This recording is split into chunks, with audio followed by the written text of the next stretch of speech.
of the Spirit's not a coconut. Fruit of the Spirit's not a coconut. If you want to be a coconut, you might as well hear it. You can't be a fruit of the Spirit, cause the fruit is love, joy, peace, patience, kindness, goodness, faithfulness, and gentleness, and self-control. Love, joy, peace, patience, kindness, goodness, faithfulness, and gentleness, and self-control. Oh, the fruit of the Spirit's not a banana. The fruit of the Spirit's not a banana. You wanna be a banana? You might as well hear it. You can't be a fruit of the Spirit, cause the fruit is love, joy, peace, patience, kindness, goodness, faithfulness, and gentleness, and self-control. Love, joy, peace, patience, kindness, goodness, faithfulness, and gentleness, and self-control. Oh, the fruit of the Spirit's not a watermelon. The fruit of the Spirit's not a watermelon. If you wanna be a watermelon, you might as well hear it. You can't be a fruit of the Spirit, cause the fruit is love, joy, peace, patience, kindness, goodness, faithfulness, and gentleness, and self-control. Love, joy, peace, patience, kindness, goodness, faithfulness, and gentleness, and self-control. Oh, the fruit of the Spirit's not a lemon. The fruit of the Spirit's not a lemon. If you wanna be a lemon, you might as well hear it. You can't be a fruit of the Spirit, cause the fruit is love, joy, peace, patience, kindness, goodness, faithfulness, and gentleness, and self-control. Love, joy, peace, patience, kindness, goodness, faithfulness, and gentleness, and self-control. Oh, the fruit of the Spirit's not a cherry. The fruit of the Spirit's not a cherry. If you wanna be a cherry, you might as well hear it. You can't be a fruit of the Spirit, cause the fruit is love, joy, peace, patience, kindness, goodness, faithfulness, and gentleness, and self-control. Love, joy, peace, patience, kindness, goodness, faithfulness, and gentleness, and self-control. Okay! Everybody knows that grapes come in bunches, so everybody get in big bunches. The fruit of the Spirit's not a grape. The fruit of the Spirit's not a grape. You wanna be a grape, you might as well hear it. You can't be a fruit of the Spirit, cause the fruit is love, joy, peace, patience, kindness, goodness, faithfulness, and gentleness, and self-control. Love, joy, peace, patience, kindness, goodness, faithfulness, and gentleness, and self-control. The fruit is love, joy, peace, patience, kindness, goodness, faithfulness, and gentleness, and self-control. Love, joy, peace, patience, kindness, goodness, faithfulness, and gentleness, and self-control. Love, joy, peace, patience, kindness, goodness, faithfulness, and gentleness, and self-control. Love, joy, peace, patience, kindness, goodness, faithfulness, and gentleness, and self-control.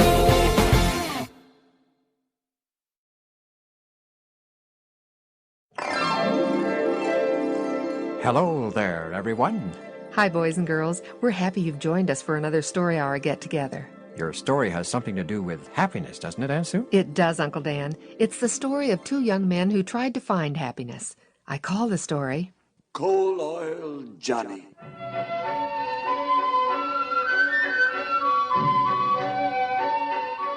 This is a story of two young men, Johnny Steele and Samuel Smith. Even though these two boys both lived in the western part of Pennsylvania, they were as different as night and day.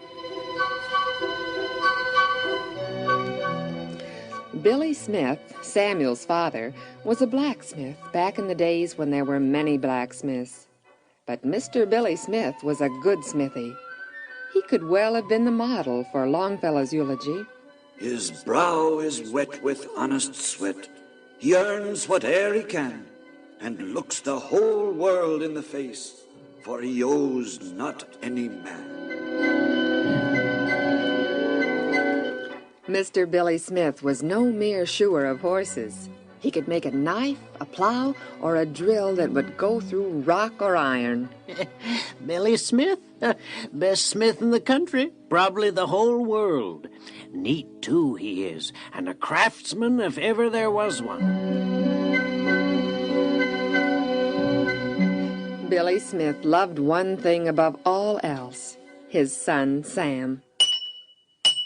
Yep, Sam, I love you. You're my son, and I want to train you the best way I can according to the light God has given me. Yes, Pa. Use my tools any time you wish, only I want you to do two things. Use the tools in learning to be a craftsman, and put them back in place when you're through with them. I will, Pa. And, son, while I'm about it, I might as well make you understand what real happiness is. It comes from honest and worthy work. One of the greatest of all lies told to humans by the evil one is that money brings peace and happiness. 'Tain't so, son. I know, Pa.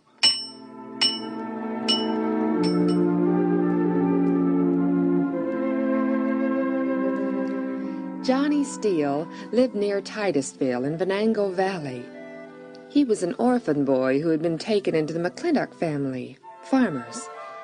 When Mr. McClintock died, Mrs. McClintock and Johnny continued to carry on the farm.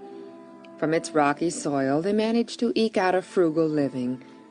With miserly fingers, however, Mrs. McClintock tucked away in an old stocking every cent she could save from their small earnings.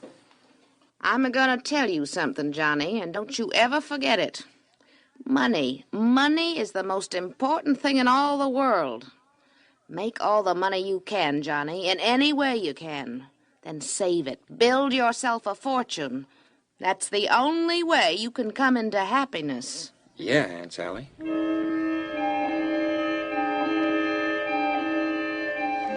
There was a strange thing about the country around Titusville. Many of the small streams were covered with a thick, black, sticky substance which came out of the ground. This was coal oil, for which no one had found much use, except to rub on rheumatic joints. Along about 1857 or 58, an enterprising man named Drake had some of this sticky oil substance analyzed by a chemist. My dear man, this stuff is valuable. By distilling it, it can be very good oil to burn for light. Why, look at this. Whoa, a light. It's as bright as several candles. I told you. That clear liquid in that lamp came from this sticky stuff? Sure did. I distilled it. Well, we're in business if we can get enough of this crude oil to pay. That's going to be a problem, all right. I've been thinking about this crude oil, as I call it. You know what I think? I think this comes from lakes of the stuff underground. Lakes? Underground? But even if that's so, how are you going to get to the lakes? Dig down to them? No, they're too deep, I think, for that. I'm going to see if I can't drill down to them. Drill to them? Drill down in the ground? That's my idea. But you'd hit rocks, and you can't drill through rocks. Well, with the proper drill, I could. Where are you going to get such a drill? There isn't any such animal made that I know of. There must be a blacksmith somewhere who'd know how to make such a drill, if I can just find him.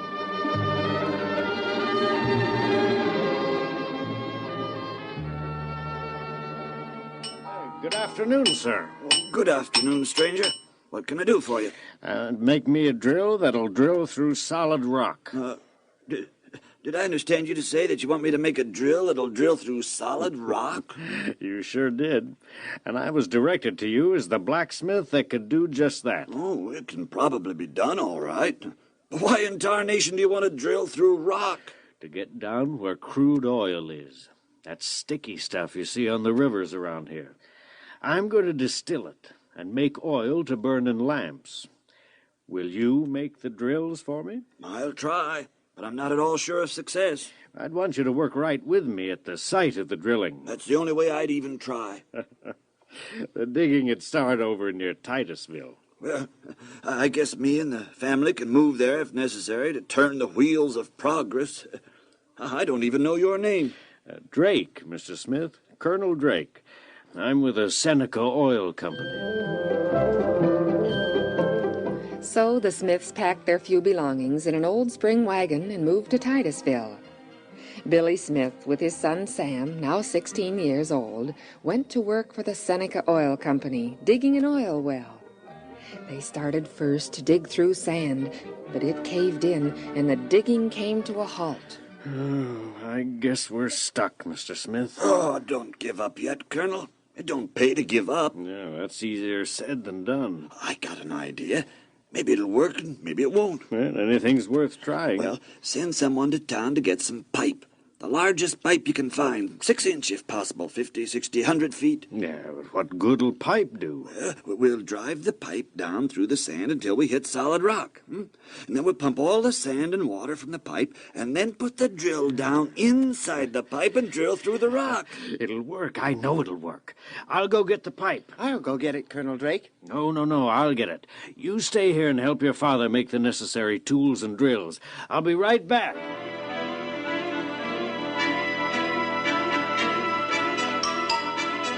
Billy Smith's idea did work. The drill was run by a small engine.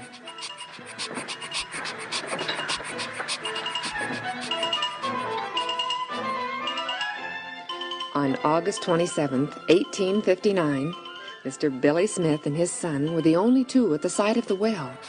They were tinkering with the engine. It's all right now, Pa. Oh, you're getting to be quite a mechanic, son. I'm proud of you. Guess I'll saunter over and see how the well's doing. He's a good son, and a better blacksmith right now than I am. Oil! Oil? Yeah, he struck oil. Come and see. Oil. He struck oil, Pa, just like Colonel Drake said we would. Let me look. See the oil in the pipe? Why, it's almost full of oil. Yep. Oh, son, hand me that pump. The one we used to pump out the sand and water. Here it is, Pa. Now, help me put it down the pipe. We're going to start pumping oil. Now, hold it there a minute. Now, let's lower it in. Steady, steady. There. That does it. Start pumping, son. Oil. Pure oil. Yep, sure is, Pa. Oh, hey, stop pumping. We're wasting the oil. Let's get some drums. Save the oil. Soon, almost everyone in the vicinity had heard that Billy and Sam Smith had struck oil, and they came rushing out.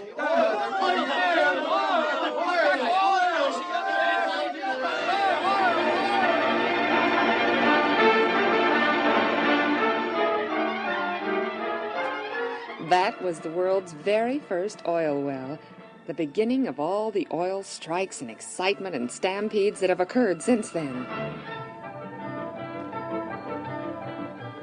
Excitement around Titusville ran high.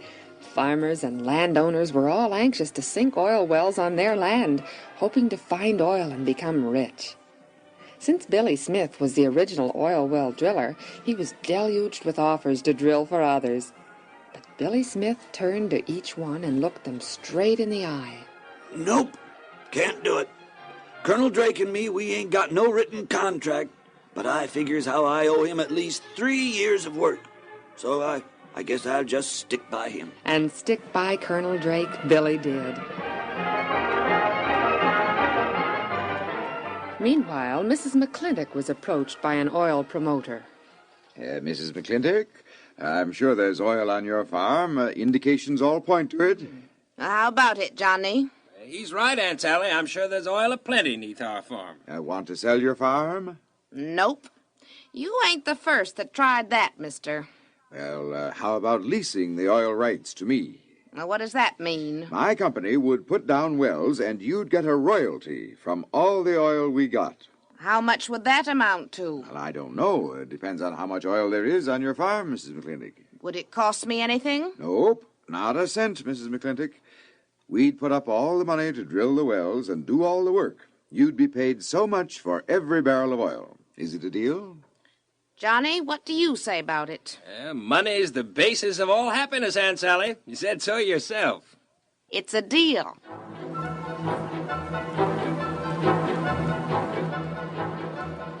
Money began to pour into the McClintock home. Mrs. McClintock hoarded her share, while Johnny spent freely in the oil towns thereabouts, in the saloons and dance halls and gambling places. Aren't you ever going to stay at home no more, Johnny? I'm having a good time, Aunt Sally, just like you told me to have. Whoopee! Hooray for oil! Hooray! Winter came. Johnny, go out to the woodshed and get me some of that there coal oil, will you? Oh, the lamps are all filled, Aunt Sally. Now, don't give me no back talk. Get that coal oil for me. All right, Aunt Sally. I don't know what this new generation's a-coming to. Sassy as all outdoors and don't have no respect for nobody at all. Here you are, Aunt Sally. What are you going to do, Aunt Sally? Put some of this here coal oil on this fire. Make it burn better. Sally, watch out! Aunt Sally, you're on fire! Aunt Sally! Johnny's Aunt Sally became the first of a long list of people to die from pouring coal oil on hot, live coals. When the will was read, it was discovered that she had left everything to Johnny. I hear everything was left to you, Johnny. I'm richer in cow's milk now. How about selling me your farm? Nope. Just keep on getting oil out of my ground, you and your company, and paying me a royalty. I'm going to start really enjoying life. I want money.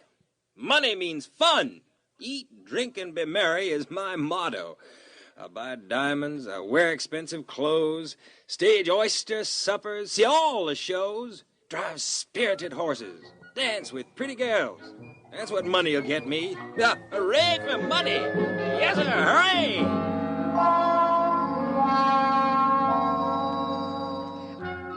Even though Johnny Steele and Sam Smith were born at about the same time and place, they are as unlike as night and day. Sam Smith continues to help his father with drilling oil wells for the Seneca Oil Company, while Johnny Steele is rich from royalties of oil taken from the farm his adopted mother left him. Say, Johnny, you decided to sell your farm yet? Yeah, why should I sell it? I'm getting as much money from the oil as I can spend. We'll give you $1.25 million for it. My farm? Yeah? $1.25 million? Oh, there ain't that much money in the world, is there? Now, just say the word and it's yours. $1,250,000. Give me the money. You'll sell? Give me the money, now. Oh, well, that's impossible, Johnny. Such things take time. I won't sell, then. Oh, Johnny. Nope. Well, would a bona fide IOU right now do? I want the money. An IOU from me and my company is as good as money. In fact, it's the same thing as money. You can show the IOU, and anyone will extend you credit. Then you can pay them when we give you the $1.25 million. I don't know. Well, you want money, don't you? And the things money can buy? But here's your chance, Johnny. You'll be the richest man in America. Everyone will bow down to you. What more can anyone want? Give me that IOU. Sure, Johnny, sure. Now, I owe Johnny Steele $1.25 million for his farm, which I promise to pay as soon as the legal aspects of the farm's transfer to me can be arranged. Signed? There you are, Johnny. Well, this looks all right. It's as good as gold. I'm rich. Rich. I'm gonna go out and paint the town red.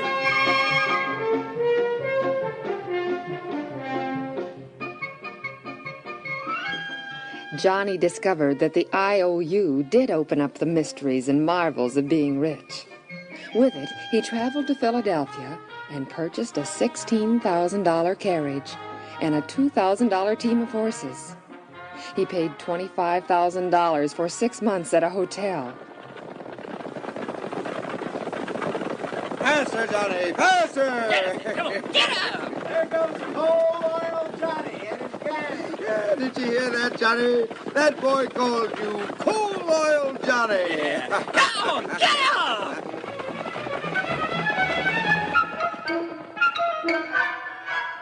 Johnny became the laughingstock of the time. Newspapers played him up as the all-time playboy, and everyone called him Coal Oil Johnny. He would go down the street with $5 bills in his buttonholes and throw handfuls of silver dollars for street urchins to snatch and scramble for. Sure, why not? In a few days, I'll receive $1.25 million from a farm. I'll be the richest man in the world. And I'm having a wonderful time. Everyone's my friend. You know, Aunt Sally was right. Money is the basis for happiness.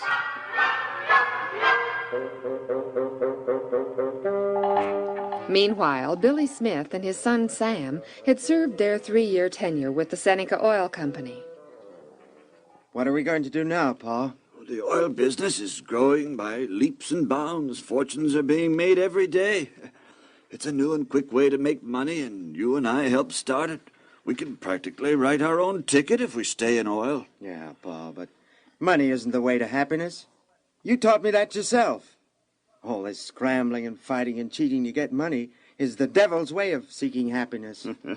You learned your lessons as a youngster well, son, and I'm proud of you. You think then we should turn our backs on all this? It would be well if we did, Pa. Let's go back to Tarentum and the old blacksmith shop. What do you say? All right, Pa. But you'll have to go without me. I'm going to war. The Union forces need me. A wise decision, son.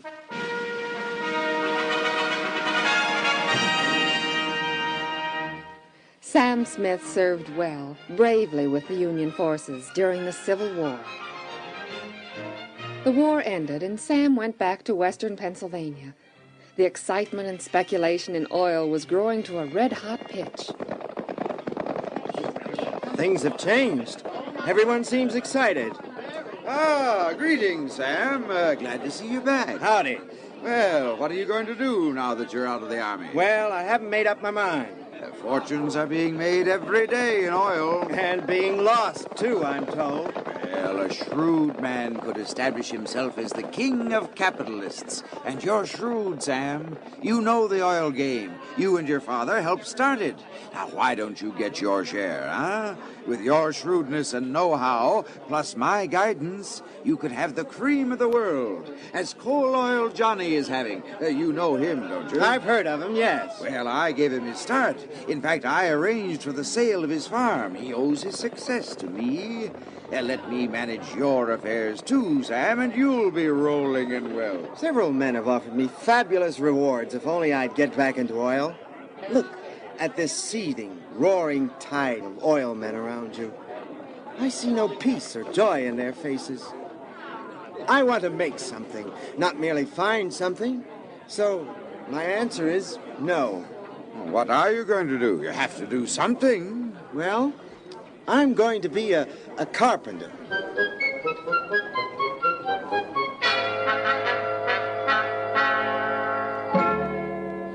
You're going to be a carpenter, son? Yes, Pa. And what made you decide to become a carpenter? Well, Pa, I've always loved using your homemade blacksmith tools. You know, I think the memory of that pleasure as a boy has as much to do with my decision as anything. I'd hoped you'd follow in my footsteps, be a smith. Why carpentry? The world's greatest man was a carpenter. He never fought a battle or made $1 million or followed the tide of fashion and pleasure. He found joy throughout the greater part of his life in building places for men to live. And he did it with homemade tools in his hands. I'm sure it was not the houses that he built that made him happy. It was the service he gave and the love that flowed out through his skill that gave him his greatest happiness. Someday, when you have children of your own, you'll realize how much what you just said means to me. It makes all the heartaches and hardships in bringing you up worthwhile. I'm proud of you, son.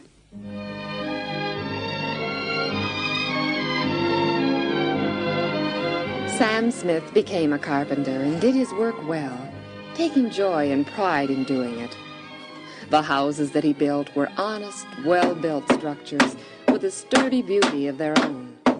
Sam was happy in his work, happy in the memories of each job well done, happy in the associations that his work brought him. He did not make a fortune, but he did make enough to invest in a house and garden on the edge of town, where he and his family were forever contented and happy. Who wants to go on a picnic? Oh, a picnic would be fun, dear. All right. We'll hitch up the surrey and go over to the lake for an all-day picnic. How does that sound? Oh, that sounds wonderful.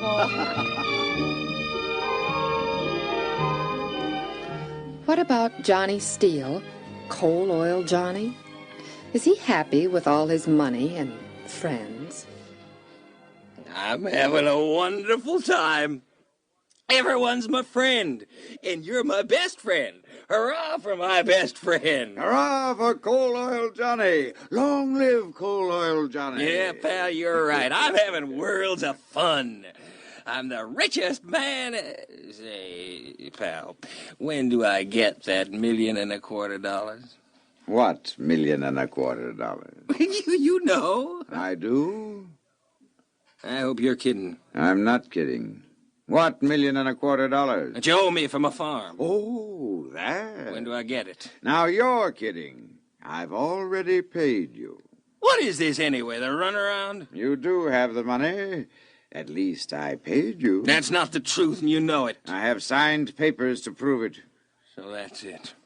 I've been took, but good. You've had your fling. I remember signing those papers. I was half drunk. You insisted that I read what I was signing, knowing very well I wouldn't. You weren't half drunk. You were stinking drunk. And a man like you, illiterate, drunk, knowing nothing at all about business or keeping accounts, a man who thinks of nothing but mad pleasures, deserves just what you got. I'll take it to court. What good will that do you? I have papers galore, even witnesses, to prove that I paid you the money.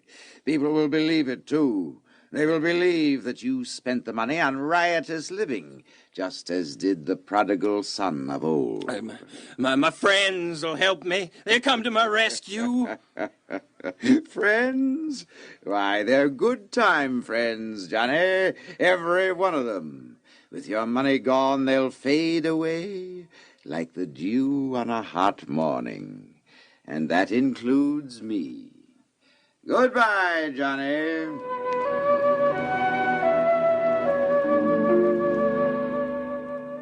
Johnny was penniless. His farm was gone. Bills and lawsuits piled up and swallowed all he had and clamored for more. Finally, he had to take refuge in declaring bankruptcy. He found himself friendless, deserted, despised, sick, and in despair. The fruits of pleasure had turned to bitter ashes in his mouth. Money. The devil's glittering stew, that's what it is. I have nothing. I'm done for. I've deserted my wife and son. They'll never take me back. I'm worse off than the prodigal son. He went back home. I can't. I have no home. Hello, Johnny. Irene, what are you doing here? You're my husband, and I have the right and duty to be where you are. Have you heard? That you've lost your money. Yes, but I didn't come back for money, Johnny. I came back for my husband and for little Johnny's father. Little Johnny. Where is he? Outside waiting for you. I have nothing. Absolutely nothing. Not even my self-respect. You'll regain that in time, Johnny. It'll take a long time. A long, hard, uphill pull. Pulling hard and long together. That's what family unity and happiness are made of. Let's go tell little Johnny the good news.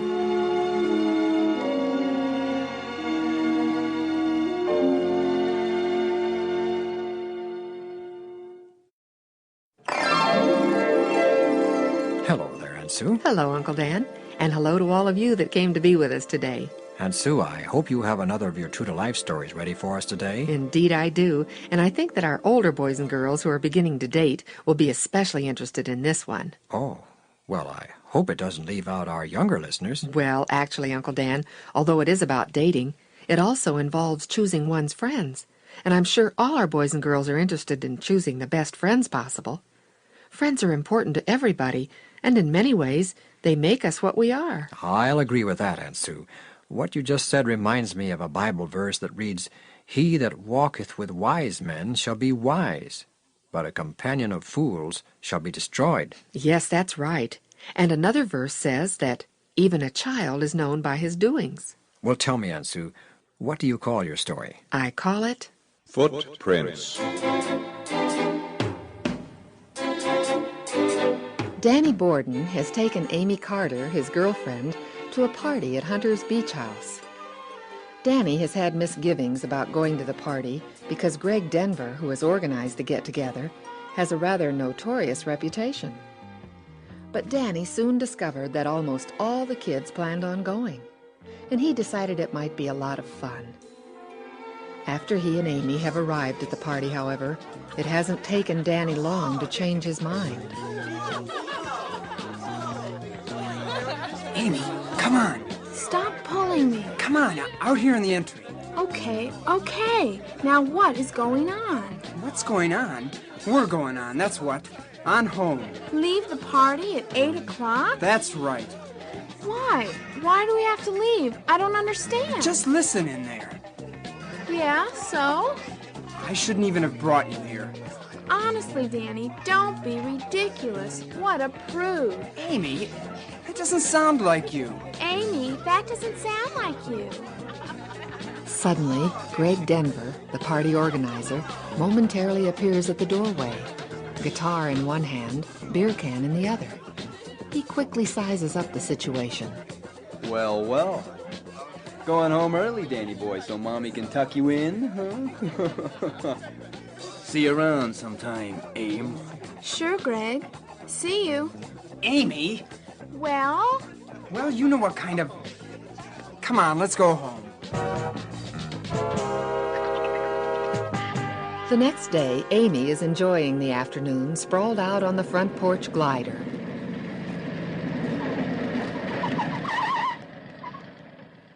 Hi, Aim. Oh, Greg. Hi. Come on up. How fresh and rose-like you look, my dear. Could it be that you retired early, evening last? Guess you ought to know. Plenty early. How was the party? After we left, I mean. Fantastic. We sang songs for a while, drank, smoked grass, laughed, and then when the party was supposed to be over, about 12 o'clock or so, we decided to go outside along the beach. The moon was out, the waves were pounding, spray shooting up. Wow. Beautiful. Some of us walked towards the dock down by the Suttons, and I guess the rest went the other way. Some of us? Yeah, well, a couple of us. Anyhow, like I said, the moon was shining, and the waves were roaring like thunder. The water erased our footprints as we went. You know, Amy, it really gave you a funny feeling to look back. 2 sets of footprints were walking down the beach. Yeah. Then whoosh, they were gone. Then they started up again. Whoosh, gone again. It was like we were dropped out of space, like 1,000,000 miles from anywhere. Oh, Greg, it sounds perfect. Yeah. And the sand was cool. Oh, it was beautiful. Everything was beautiful. Beautiful. One thing, Aim. What? Yeah. I wish one of those sets of footprints had been yours. Really? Really? You're nice, Aim.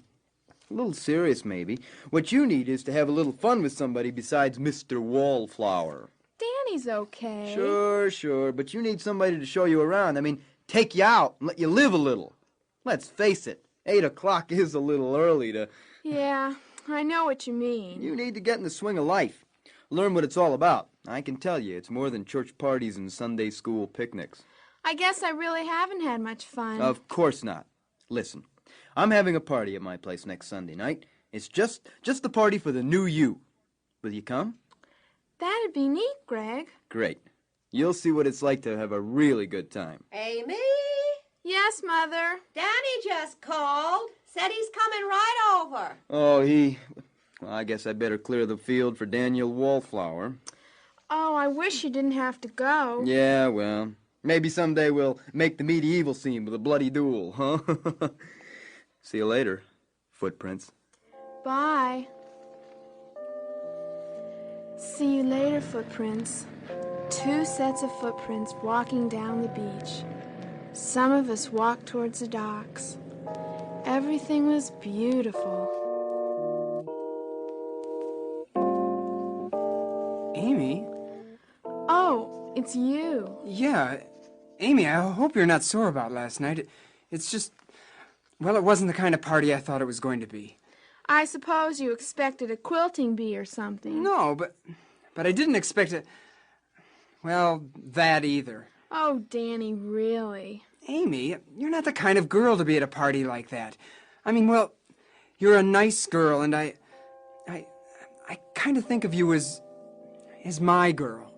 Well, You need somebody to show you around, let Amy? Look, Danny, I don't think you better consider me as your girl anymore. If it's about last night... No, it's not just that. Well, I want to have a good time. I always thought we did have a good time. Sure, but life's more than Sunday school picnics, you know. Well, I guess that answers my question. What question? About the church swimming party. I wanted you to go with me.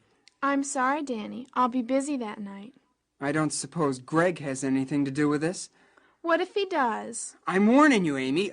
Don't get mixed up with him. Jealous? Look, never mind. Never mind what? Guess I'd better go.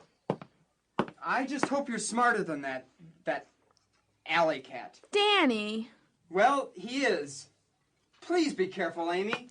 Please be careful, Amy. Ugh.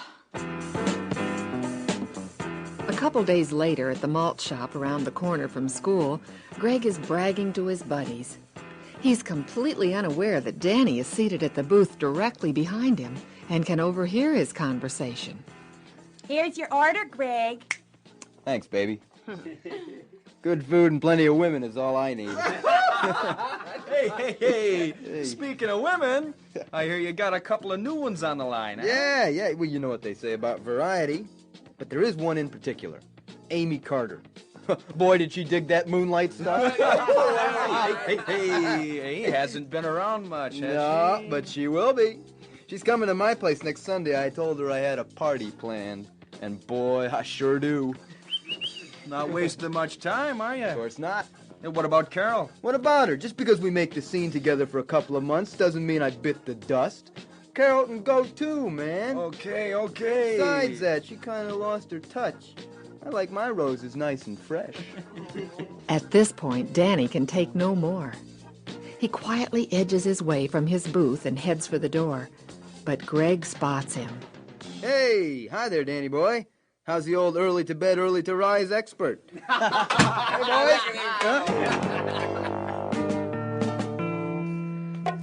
Not wanting to argue with Greg, Danny simply leaves the malt shop. But he wastes no time in trying to contact Amy.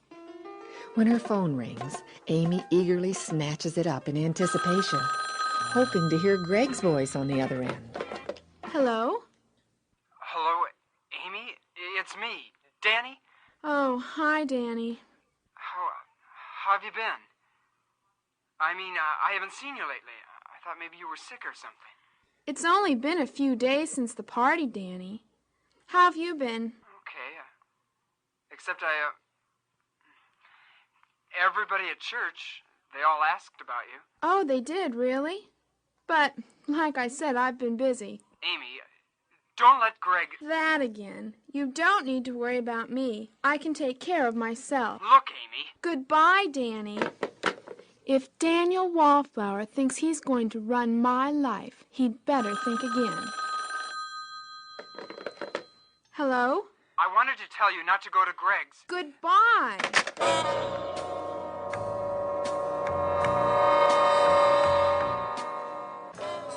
After a couple of days of wondering what to do, Danny is still as far from a solution as ever.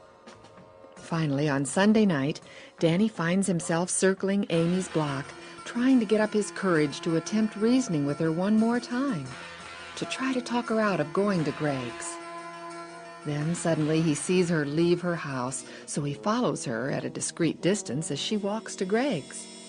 Then, too late, she is at Greg's door. Greg, is that you peeking out? Yep.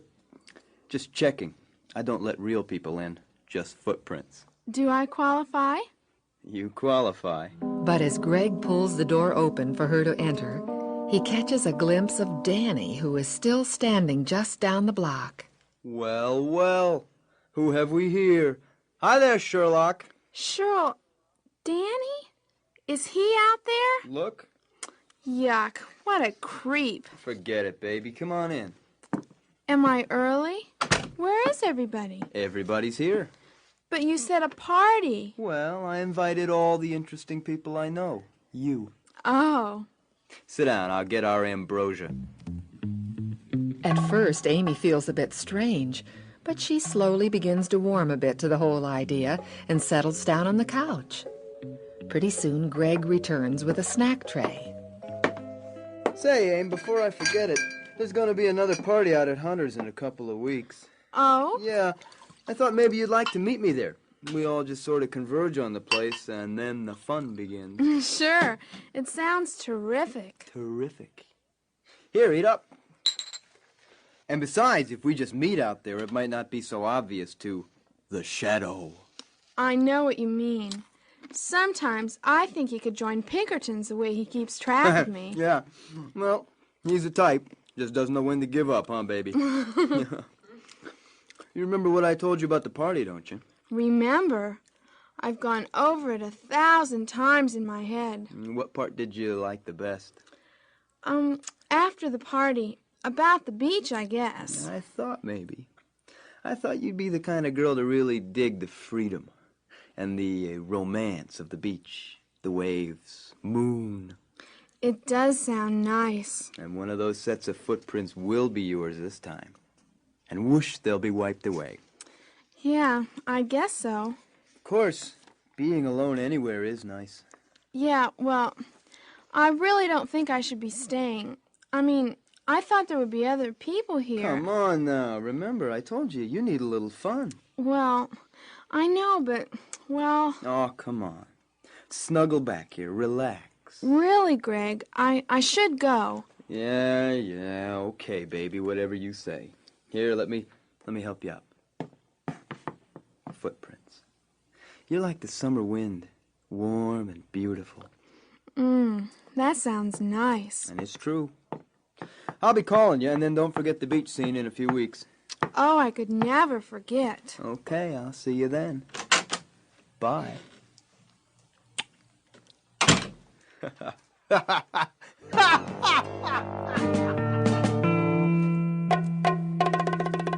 True to his word, Greg called Amy.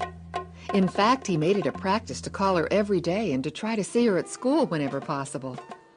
Finally, the day of the next beach party has arrived, and none too soon to suit Amy. Mother! Out here, Amy, on the porch. Oh, here you are. Tonight's the party at Hunter's. Jane will be after me in a few minutes. Greg's bringing me home. Greg Denver? The boy who's been phoning you so much? Yeah, he's the one. Well, how come he isn't going to pick you up? Oh, everybody just sort of meets there for the party. Well, what time should your father and I expect you home? Oh, Mom, I don't know. You know how these parties are. Sometimes things get pretty lively. Well, just see to it that you're not home too late. By the way, I haven't seen so much of Danny lately. I guess he hasn't been around much. Well, it doesn't hurt for you to date around at your age. Just so long as they're all as nice as Danny, your father and I have no worries. Danny's a good Christian boy. He seems practically like a son to us. Yeah, and like a brother to me. Well, here she is, Mom. Okay, dear, have a good time. Don't worry, I will.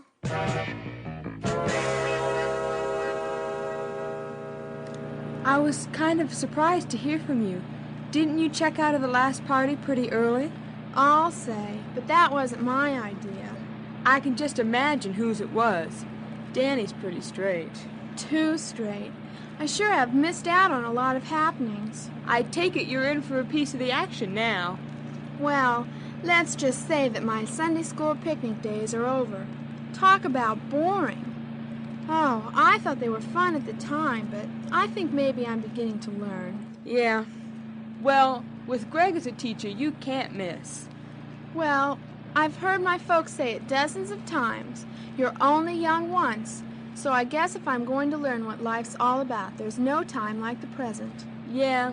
Well, I hope you know how to take care of yourself. Don't worry about me. What could happen? You know, you do worry me.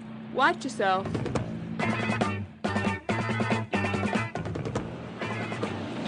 Well, here we are. Yep, here we are. Amy loses no time as she hurries up to the beach house to find Greg. Danny? What? Where's... Hi, Amy. Jane. Boy, Amy, I'm glad you finally came. glad, but I was supposed to meet... I know. You were supposed to meet Greg here. You knew? Oh, Greg called me. Called you? I don't believe this. Greg called you? Yes, from Chicago. Chicago? Chicago. Look, let's go outside so we can talk.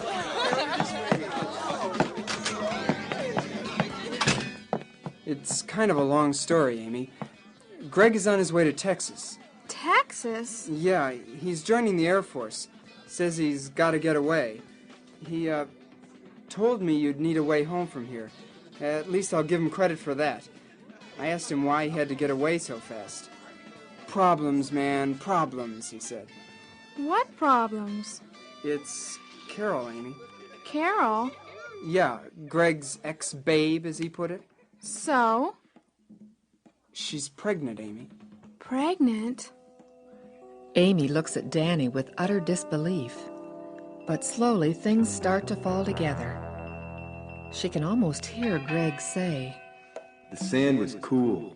Everything was beautiful. One of those sets of footprints will be yours this time.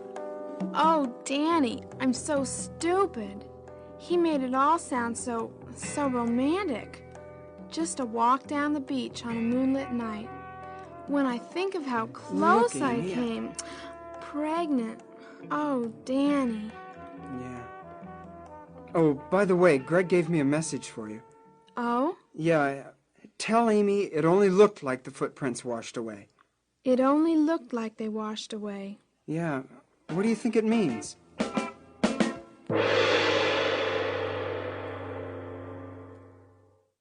Well, Aunt Sue, what do you think Greg meant?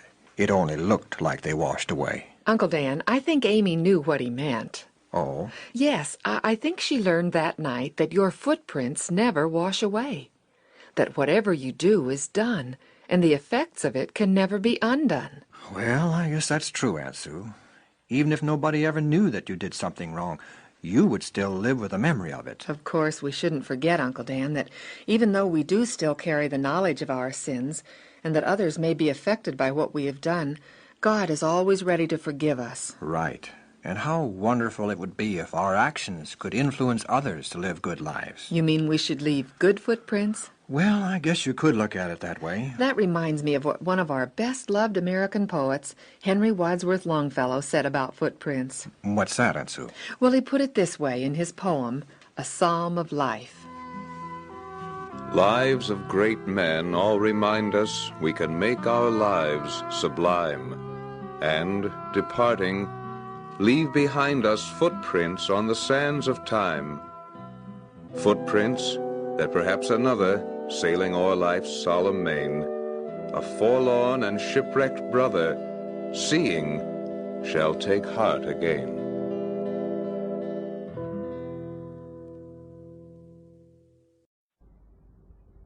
Two sides.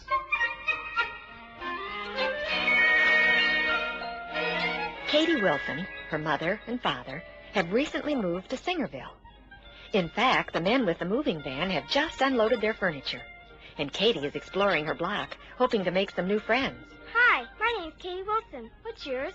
Wilson? Your name is Wilson? Yes, Wilson. Why? I thought it'd be Ramiro or something. What'd you think that for? Well, you look like you're Mexican. Mexican? Are you kidding? No, I'm Beth Coleman. There are a lot of Mexicans moving in everywhere. Oh, and you thought I was Mexican just because I'm dark. I'm sorry I called you a Mexican. Want to ride bikes with me? You bet. I'll get mine and be right back. Wow, this sure is a big hill to pedal up. Yes, but I want to hurry, because we're getting too close to the Mexican section. What do you mean? I mean, Katie, here in Singerville, we don't bother the Mexicans and they don't bother us. Beth, that's not a very nice way to be. Maybe, but that's the way it is. The rest of the summer passed quickly. Beth and Katie became close friends, and before they knew it, it was the first day of school. Come on, Beth. Let's sit over here on the steps until the bell rings. Oh, no, Katie. That's where the Mexicans always sit. Oh, Beth. Come on, there's the bell. Let's go inside.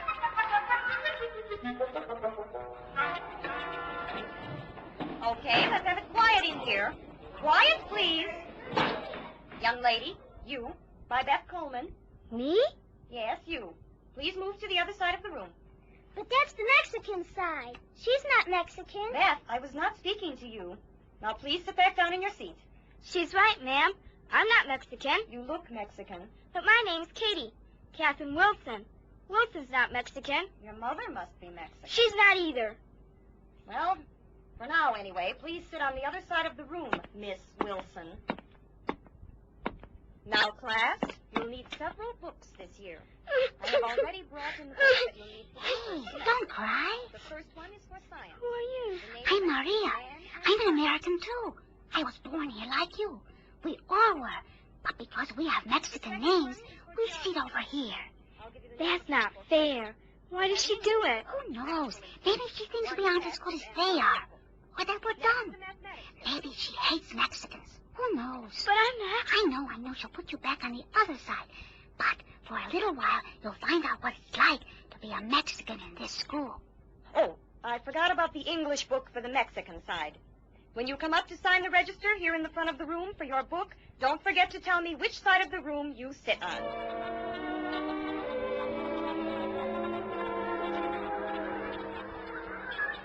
Katie, eat lunch with me, okay? Sounds fine. What'd you bring? Some tacos. What did you bring? A peanut butter and banana sandwich. Yuck! Peanuts and bananas? Where did you ever come up with a combination like that? It isn't that bad. I'll let you try it. Come on, let's go over to that picnic table. Okay, but it doesn't look like there's room for us. Oh, they'll make room. Those are all my good friends. Hello, Maria. Who is this with you? Oh, Juan, this is Katie. Katie, this is Juan. He wants to be a lawyer. Hey, my dad's a lawyer. Come on, sit here. Maria, do you ever eat in the cafeteria? Oh, no. Always out here with my friends. Always? We always eat together. Why don't you go inside once in a while? Oh, because most of the time they treat us like lepers. Bet you never thought it was like this, did you, Katie? No, Juan. I never really thought about it at all. Lunchtime was a good time for all the Mexican boys and girls because they could speak the Spanish, which they weren't allowed to in the classroom. Hey, Katie, where are you going? To find some people to speak a language I can understand. Oh, Katie, I'm sorry. We are all sorry. Oh, hey, Katie, please stay. At least for now. Well, okay. We were just asking each other what we could do about the teacher. Oh, nobody knows. See, Katie, maybe you would have an idea. Well, in my old school, we sat in alphabetical order. We could ask the teacher. No, she would not do it. Then we could sign a petition. Petition? Yeah? You know. No, I don't.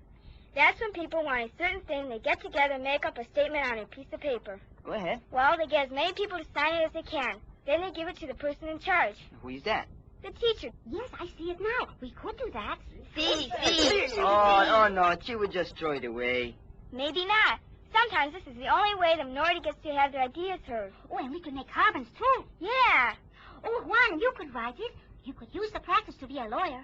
Yeah. Then I could take it home to my dad when you're finished. And that's how it is, Dad. They treat them like lepers. I'm right in there with them. That's how we got to the petition. Honey, did your teacher make any of these rules you told me about?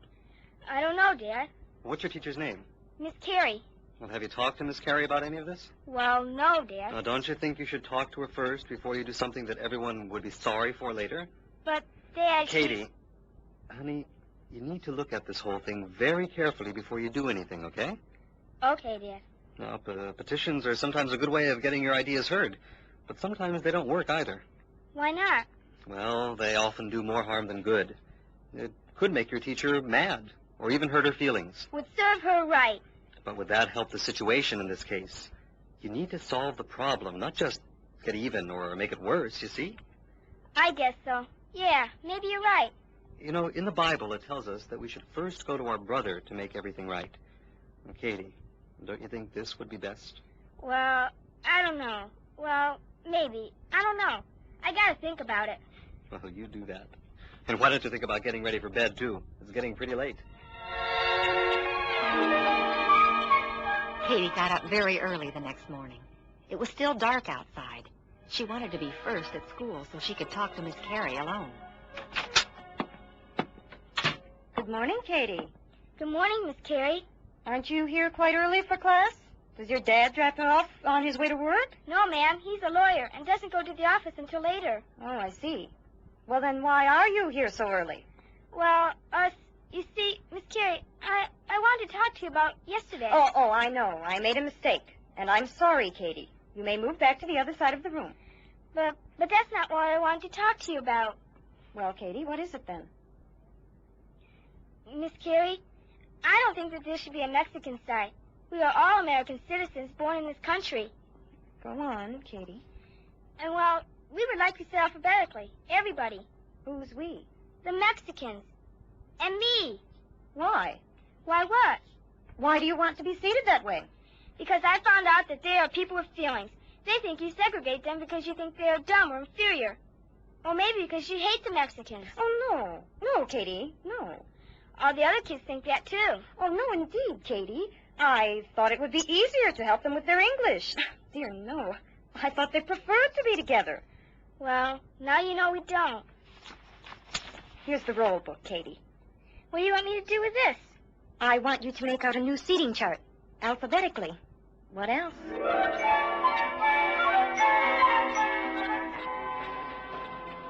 Good morning, Katie. Where were you this morning? I looked for you outside before the bell. I came in early. Why?